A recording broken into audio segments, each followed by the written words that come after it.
Botar esse resto de café aqui. Porque não pode desperdiçar café, né, gente? Café tá muito caro. Então, o pouquinho que sobra, a gente esquenta e põe na garrafa.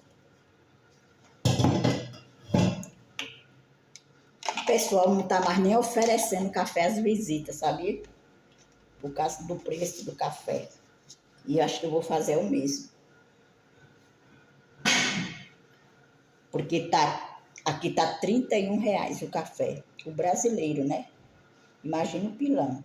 Teve gente que disse que já comprou o pilão por 35, 36. Eu nunca comprei.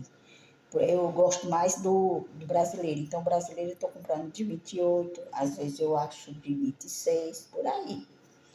Mas é isso, gente. Então, não pode desperdiçar café, né? E também nem pode oferecer café à visita. Tem que oferecer uma água, um refrigerante, né? O chá da tarde. Enfim, é isso.